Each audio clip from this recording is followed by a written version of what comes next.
부도로 사업이 망하고 빚더미에 앉은 집사님이 한 분 계셨습니다. 겨우 마련한 좁은 집에 온 식구가 모여서 사는데 어느 날 그 집사님을 좋게 본 어떤 분께서 자기 아파트에 들어와서 살면 어떻겠느냐 제안을 하셨습니다. 본인은 미국에 거주하면서 1년에 한 번 한국에 올까 말까 하는데 그 어려우신 집사님께서 관리비만 내면서 그 집을 살아달라라는 것입니다. 여러분들께서는 이러한 상황이 오신다면 어떻게 하시겠습니까? 이 집사님께서는 이에 대해서 말씀을 묵상하시면서 이렇게 적용을 하십니다. 그 집은 큰 아파트라서 관리비가 한 달에 몇십만 원은 나올 텐데 그 돈으로 빚부터 갚는 게 좋겠다라고 생각을 하셨습니다. 그리고 큰 아파트에 살다 보면 그 수준에 맞춰서 돈을 쓰게 될 테니 그 집에는 들어가지 않기로 했다고 하십니다.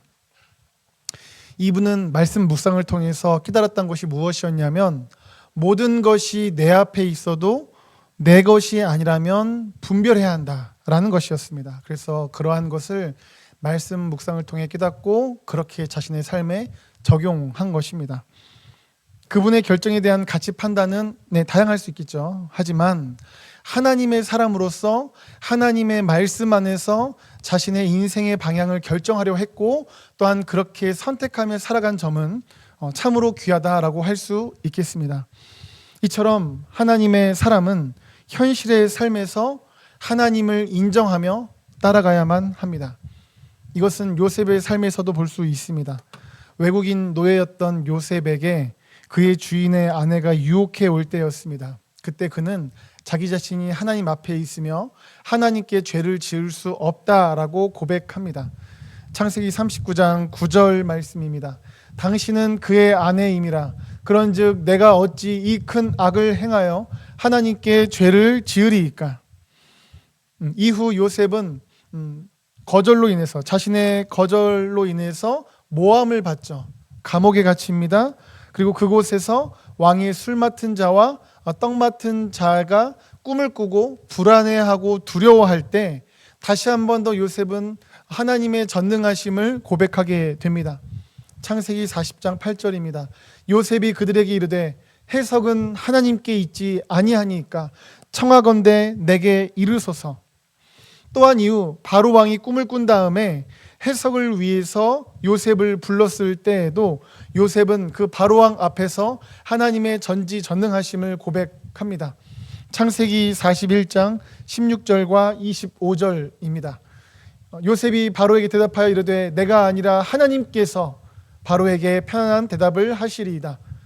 요셉이 바로에게 아뢰되 바로의 꿈은 하나라 하나님이 그가 하실 일을 바로에게 보이심이니이다. 그리고 나중에 요셉이 자신을 팔았던 형들을 만났을 때에도 그 모든 것이 하나님의 인도하심과 역사하심이었음을 고백을 합니다. 창세기 45장 8절입니다. 그런즉 나를 보낸 이는 당신들이 아니요 하나님이시라. 하나님이 나를 바로에게 아버지로 삼으시고 그 온 집의 주로 삼으시며 애굽 온 땅의 통치자로 삼으셨나이다. 이후에 이제 요셉의 아버지 야곱이 죽었을 때였습니다. 요셉의 형들은 아버지 야곱이 죽자 요셉이 보복할까 두려웠습니다. 그때에도 요셉은 하나님의 절대 주권을 고백합니다. 창세기 50장 19절입니다. 요셉이 그들에게 이르되 두려워하지 마소서 내가 하나님을 대신하리이까. 그리고 요셉은 자신이 숨을 거두기 전까지도 하나님의 신실하심을 바라보며 고백합니다. 출애굽기 13장 19절입니다. 요셉이 이스라엘 자손으로 단단히 맹세하게 하여 이르기를 하나님이 반드시 너희를 찾아오시리니. 요셉의 인생에 얼마나 많은 우여곡절이 있었습니까? 하지만 그렇게 치열한 그의 현실 속에서도 그는 항상 좋을 때나 어려울 때나 신실하게 하나님의 전능하심, 인도하심, 역사하심을 고백하며 붙잡았습니다. 이러한 요셉과 같이 성도된 우리도 치열한 현실 속에서 항상 하나님을 인정하며 붙잡아야 합니다. 그래서 성경은 우리에게 이렇게 말씀합니다. 골로새서 3장 17절 말씀입니다. 또 무엇을 하든지 말에나 일에나 다 주 예수의 이름으로 하고 그를 힘입어 하나님 아버지께 감사하라. 고린도전서 10장 31절 말씀입니다. 그런즉 너희가 먹든지 마시든지 무엇을 하든지 다 하나님의 영광을 위하여 하라. 우리의 창조의 목적, 우리를 구원하신 목적, 우리를 인도하신 목적이 무엇입니까? 네, 하나님께 영광 돌리는 것이죠. 하나님께 예배하는 것입니다. 그래서 그러한 영광 돌림 예배라는 것은 두 가지로 나누어지죠. 하나는 이렇게 우리가 시간을 정하여서 드리는 예배로 영광을 돌리고, 또 하나는 무엇입니까? 우리를 부르신 삶의 자리 속에서 하나님께 영광 돌리는 것. 무엇을 하든지, 말에나 일에나 먹든지 마시든지 무엇을 하든지 하나님께 감사하며 영광 돌리는 것. 이 두 예배의 기둥이 우리 삶에 있어야 합니다. 우리는 돌아봐야 합니다. 우리의 정시 예배, 우리에게 정해진 하나님 앞에 예배는 온전히 서 있는가? 또한 우리의 삶의 예배는 온전히 서 있는가? 우리는 이에 대해서 너무나 잘 알고 있다 하여도 무너져 있으면 구원의 목적, 찬조의 목적, 인도하시는 목적 모든 것이 무너져 있다 하기 때문에 우리는 이것을 놓쳐서는 안 될 것입니다. 그렇습니다. 이러한 예배만 예배가 아니라 우리의 삶 역시도 예배입니다. 그래서 우리의 현실도 하나님께 드려지는 예배이기 때문에 성경은 이렇게 말씀하고 있죠. 로마서 12장 1절. 그러므로 형제들아, 내가 하나님의 모든 자비하심으로 너희를 권하노니 너희 몸을 하나님이 기뻐하시는 거룩한 산 제물로 드리라. 이는 너희가 드릴 영적 예배니라. 우리의 몸으로 살아가는 삶은 하나님께 바쳐지는 영적 예배입니다. 사랑하는 여러분, 우리가 지난 한 주를 돌아보겠습니다. 우리가 지금 이렇게 예배를 아름답게 멋지게 거룩하게 아버지 앞에 드리고 계신데요, 이렇게 지난 한 주도 사셨습니까? 지난 한 주 여러분들의 삶의 현장도 지금과 같은 예배로 하나님께 나아가고 계셨습니까? 오늘 본문은 바로 이것을 우리에게 말씀하고 있습니다. 본문 2절입니다. 민수기 30장 2절. 사람이 여호와께 서원하였거나 결심하고 서약하였으면 깨뜨리지 말고 그가 입으로 말한 대로 다 이행할 것이니라. 오늘 본문은 하나님께 서원했다 그러면 반드시 지켜야 한다라고 말씀하고 있습니다. 그러면서 이어지는 이후 민수기 30장 전체에서는 하나님께 서원 드리는 것에 대한 여러 가지 경우들을 예를 들면서 말씀을 하고 있습니다. 그렇다면 하나님께서는 왜 민수기 30장을 통해서 하나님께 서원하는 문제를 말씀하고 계실까요? 이것은 이 본문이 속한 민수기 30장이 속한 이 장들의 문맥을 살펴보면 그 이유를 알 수 있겠습니다. 민수기 27장에서는 어떤 말씀이 나오냐면 인구를 계수하는 말씀이 나옵니다. 이것은 앞으로 약속의 땅에 들어갔을 때를 대비하는 말씀입니다. 인구 숫자를 셈으로 말미암아 약속의 땅에 들어갔을 때 있을 전투를 대비하고, 또한 약속의 땅을 그 지파별 숫자에 비례하여 분배하기 위해서 이렇게 약속의 땅 입성 준비하기 위해서 27장에서는 인구를 계수합니다. 그리고 이어지는 28장, 29장에서는 하나님께서 제사에 대한 말씀을 하십니다. 그렇죠. 약속의 땅에 들어가서도 신실하게 하나님 중심으로 하나님께 제사하는 것 중요하기 때문에, 그것이 창조의 목적, 구원의 목적, 인도하시는 모든 목적 되기 때문에 제사에 대해서 하나님께서는 그들에게 말씀하신 것입니다. 그리고 나서 오늘 본문 민수기 30장에서는 하나님께 서원하는 말씀을 어떻게 해야 되는지, 서원이 무엇인지, 서원에 대한 말씀을 하고 계십니다. 그런데요, 이 서원에 대한 말씀 바로 앞이 뭡니까? 제사에 대한 말씀들입니다. 제사에 대한 메시지가 사실은 28장, 29장 그리고 30장까지 이어지는 겁니다. 서원이란 무엇입니까? 하나님께 헌신을 결단하고 하나님 앞에 결심한 것을 서약하며 살아가는 것이죠. 그래서 내가 하나님을 위해 이렇게 살겠습니다. 내가 하나님의 뜻을 따라 이렇게 하겠습니다. 이것이 서원이죠. 결국 서원은 하나님 앞에서 이렇게 살겠습니다 하는 그 삶을 의미합니다. 이렇게 삶에 대한 서원이 제사의 문맥에서 말씀되어지는 것은 서원하여 살아가는 그 삶이 하나님께 드려지는 제사, 즉 예배의 삶이기 때문입니다. 그렇습니다. 28장, 29장에 제물 드리는 제사만 하나님께 올려드리는 제사가 아니라 동시에 그것과 동시에 서원도, 삶으로 드려지는 그것도 하나님께 드려지는 제사라는 것이죠. 그래서 우리의 몸으로 아버지 앞에 삶을 살아가는 것이 영적 예배라는 말씀을 하고 있는 것입니다. 그렇습니다. 동물 드리는 제사만 하나님께 드리는 제사가 아니라 아버지 앞에 헌신하여 순종하며 살아가는 그 서원의 삶도 하나님께서 기뻐 받으실 영적 예배이며, 그것이 하나님이 예비하신 영원한 약속의 땅, 그 천국을 향해 나아가는 성도의 참된 모습이라는 것이죠. 오 헨리라는 미국의 단편 소설 작가가 있었습니다. 마지막 잎새 들어보셨죠? 라는 유명한 작품부터 해서 대략 한 300편 이상의 단편 소설 작품을 쓴 사람입니다. 그런데 그 사람의 원래 이름은 윌리엄 시드니 포터입니다. 그는 원래 자기 본명 윌리엄 시드니 포터라는 이름으로 작가 활동을 했었습니다. 그러다가 어떤 사연으로 인해서 오 헨리라는 필명으로 바꾸게 됩니다. 그가 공금 횡령으로 인해서 교도소 복역을 하게 됩니다. 그런데 거기서 그가 아주 귀한 교도관 한 명을 만나요. 굉장히 믿음의 사람이었어요. 그 교도관을 통해서 이 윌리엄 시드니 포터가 마음의 도전을 받습니다. 그래서 그분의 영향으로 그가 모범수로서 생활을 하여서 3년 반 만에 감옥을 나오게 됩니다. 그렇게 감형을 받아서 추록을 하게 될 때 자기 인생의 전환점을 가져다 준 그 교도관에게 찾아갑니다. 그리고 말을 합니다. 내가 나가면 다시 작가로서 활동을 할 텐데 그때 내가 당신의 이름으로 작품을 쓰고 싶습니다. 그런데 그의 이름이 바로 오 헨리였던 것이죠. 그 교도관은 좋다, 내 이름을 써도 좋다라고 합니다. 다만 한 가지 조건이 있다라고 합니다. 그것은 오 헨리라는 이름에 부끄럽지 않게 살아달라라는 것이었다고 합니다. 그래서 그가 그때부터 필명을 오 헨리라고 했다고 합니다. 이 이야기는 예수님을 믿은 우리의 이야기이기도 합니다. 우리가 원래는 아니었는데 예수님으로 인하여 예수 믿는 사람, 그리스도인으로 바뀌었습니다. 하나님의 자녀가 되었습니다. 우리의 정체성이 우리의 믿음의 대상 되시는 하나님, 예수님이라는 이름이 우리의 정체성에 붙는다는 것이죠. 성경은 그러한 우리의 정체성에 합당하게, 그러한 믿음에 합당하게 살라고 말씀하고 있습니다. 빌립보서 1장 27절 말씀입니다. 오직 너희는 그리스도의 복음에 합당하게 생활하라.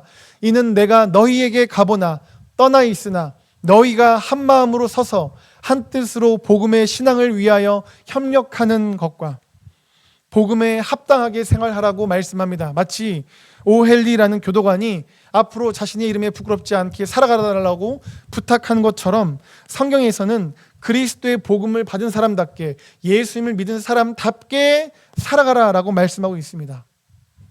우리는 어떻습니까? 우리는 그리스도의 복음에 합당하게 살고 있습니까? 지난 한 주 우리의 선택이, 우리의 삶이 정말 그리스도의 복음에 합당하게 살아가고 있습니까? 다시 본문을 보시면 2절에서 하나님께 서약한 것은 깨뜨리지 말고 반드시 다 행해야 된다라고 말씀하고 있습니다. 그러면서 이어지는 말씀에서는 크게 세 가지의 경우에 대해서 말씀을 하고 있습니다.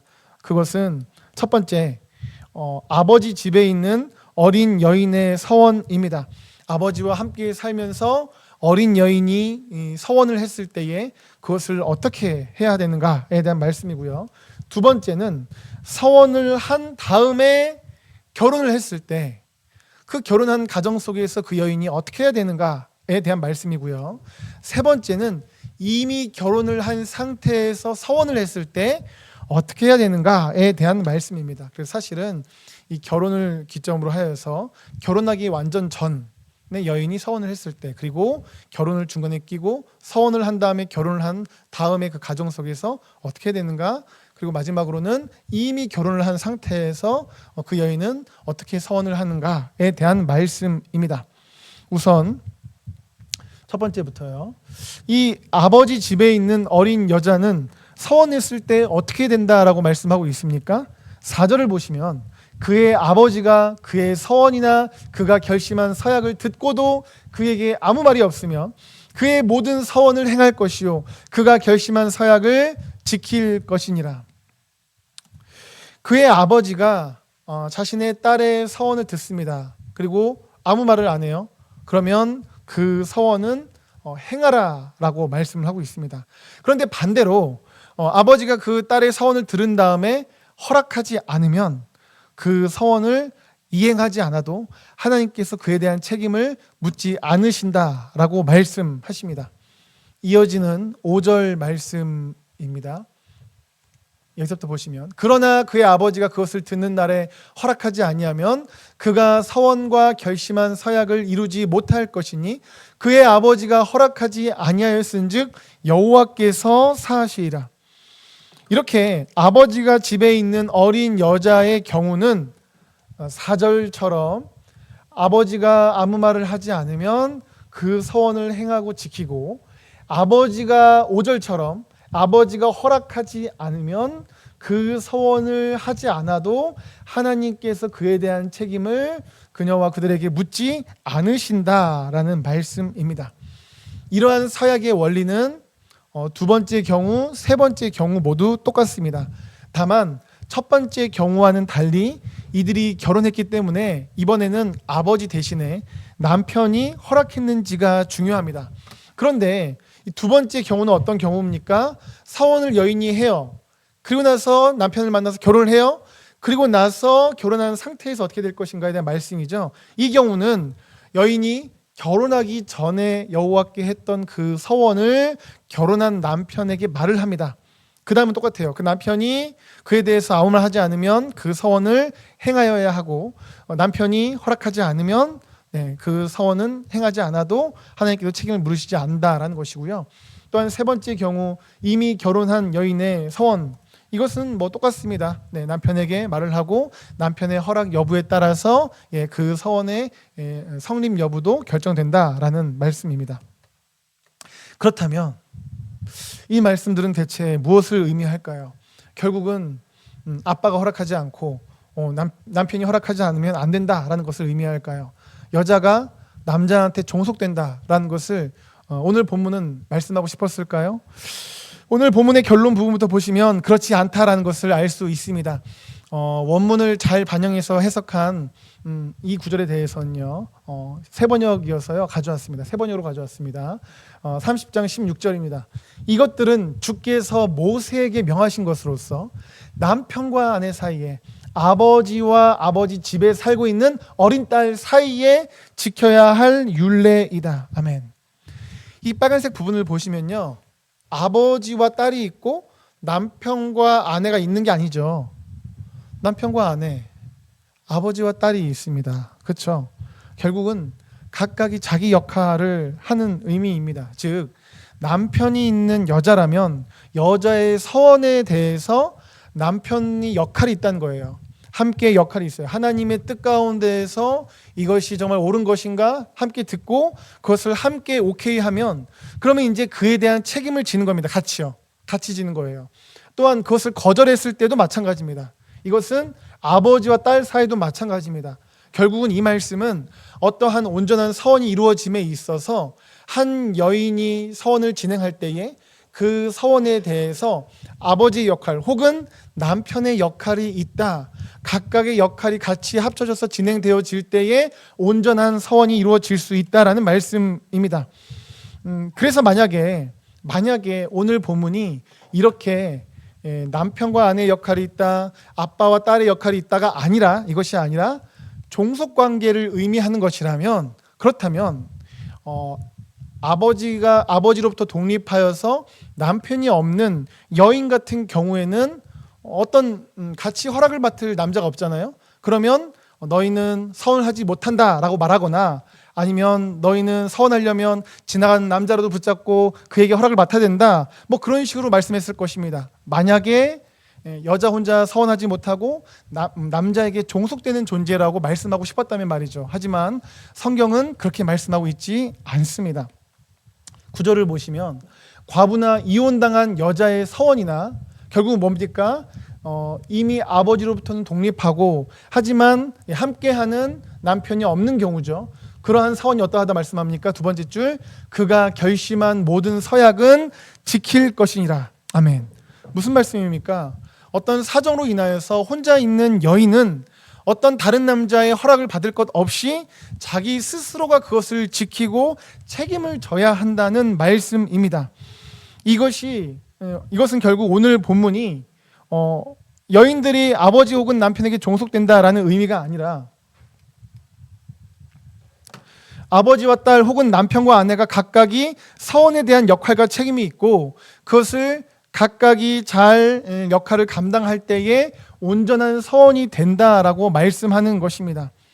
결국은 온전한 서원이 되기 위해서는 아버지건 딸이건 혹은 남편이건 아내이건 각각이 자신의 역할과 책임을 잘 감당해야 합니다. 하나님께서는 이와 같이 부모로서 자녀로서 남편으로서 아내로서 자신의 역할, 하나님 앞에서의 자신의 역할과 책임을 분별하여서 잘 감당하기를 원하십니다. 그러할 때에 하나님이 기뻐하시는 온전한 서원을 향해 나아갈 수 있는 것이죠. 백흥영 목사님의 사모님께서 한 번은 남편 목사님의 월급을 은행에서 현금으로 찾아왔습니다. 옛날에는 우리 아버지 세대들이 봉투로 이렇게 그걸 받아오셨잖아요. 하지만 지금은 그렇지 않고 다 계좌 이체하지 않습니까? 근데 이제 이 어머니께서 이 부모님들이 상의하셔서 아이들한테 뭔가를 좀 가르쳐야겠다라고 마음을 먹으셨던 모양입니다. 그래서 일부러 이 백흥영 목사님 사모님께서 남편 목사님의 월급을 은행에서 현금으로 찾아왔습니다. 그리고 아이들을 불러 모았습니다. 그리고 한 달 동안 수고하신 아버지에게 감사를 표하자라고 엄마가 아이들한테 말합니다. 그렇죠. 아이들이 아빠 감사해요라고 하면서 아빠를 안아줍니다. 그러고 나서 사모님은 모든 것을 주신 하나님께 감사함으로 또한 주인됨을 고백함으로 11조를 떼자고 합니다. 그래서 아이들이 봉투를 가져와서 11조를 넣습니다. 그리고 나머지 금액은 이제 목사님이 이제 아내 사모님께 건네드리며 이렇게 말을 한 겁니다. 이제 한 달 동안 열심히 살림을 맡아주세요. 한 달 동안 수고할 엄마에게 박수 하면서 딱 건네줍니다. 그러자 다 같이 가족이 박수 이렇게 하면서 엄마를 응원합니다. 사모님이 글을 옮깁니다. 그날 저녁 근사하게 식사도 했습니다.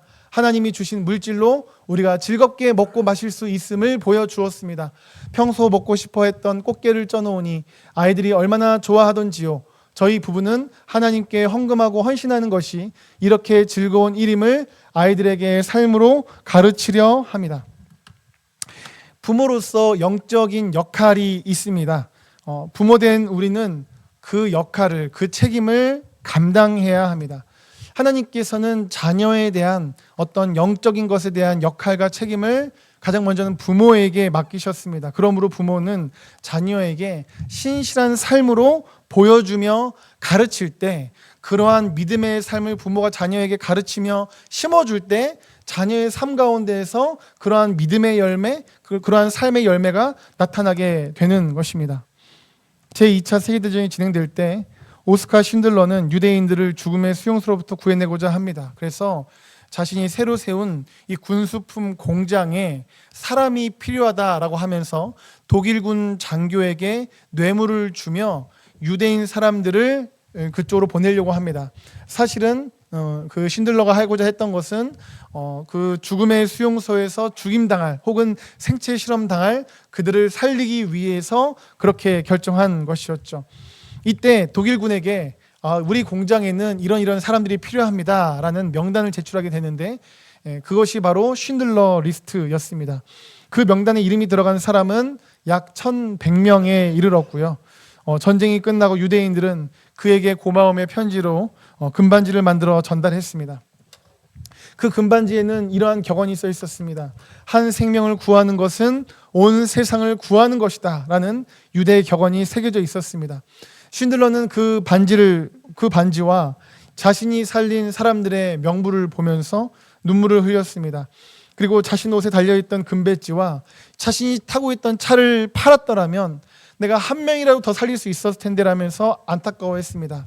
하지만 사실 쉰들러는 1,100명의 사람들을 자신의 군수품 공장으로 보낸 다음에 그들에게 어떠한 일도 시키지 않고 자신의 그 돈으로 그들을 먹였거든요. 6개월, 7개월 이상을 먹였고 또한 그 과정 속에서 독일군 장교들에게 뇌물을 계속 제공하느라 결국 사실 그도 거의 빈털터리 상태였습니다. 그럼에도 불구하고 내가 가진 이거라도, 내가 가진 차라도 팔았다면 더 많은 사람들을 살렸을 텐데 라고 안타까워했던 것이죠. 그러한 그에게 유대인들이 말합니다. 당신은 최선을 다했습니다 라고 말하며 격려와 감사를 표했다라고 합니다. 물론 오스카 신들러도 완벽한 사람은 아니었습니다. 처음에는 그도 다른 마음으로 그곳에 왔었습니다. 하지만 결국에 그는 사람으로서 자신의 역할을 감당했고 그로 인해서 많은 사람들을 살리게 되었습니다. 우리도 마찬가지입니다. 우리도 완벽할 수 없습니다. 처음부터 우리도 완벽할 수 없습니다. 그러나 하나님께서 우리를 부르신 삶의 자리 속에서 우리의 역할, 그리스도인으로서 하나님의 자녀로서의 역할을 우리가 감당할 때에 천하보다 귀한 영혼들을 살리고 구원할 수 있습니다. 사랑하는 여러분, 하나님께서는 우리에게 가정에서, 삶의 터전에서, 공동체에서 등 맡기신 역할과 책임들이 있습니다. 그리스도의 복음을 믿고 구원받은 자로서 그 역할들을 온전히 감당하시기를 예수님 이름으로 축복합니다. 그래서 여러분들의 삶이 하나님이 기뻐 받으시는 예배의 삶, 또한 여러분들의 삶을 통하여서 천하보다 귀한 영혼들이 거듭나는 그러한 역사가 날마다 풍성하기를 예수님 이름으로 축복합니다.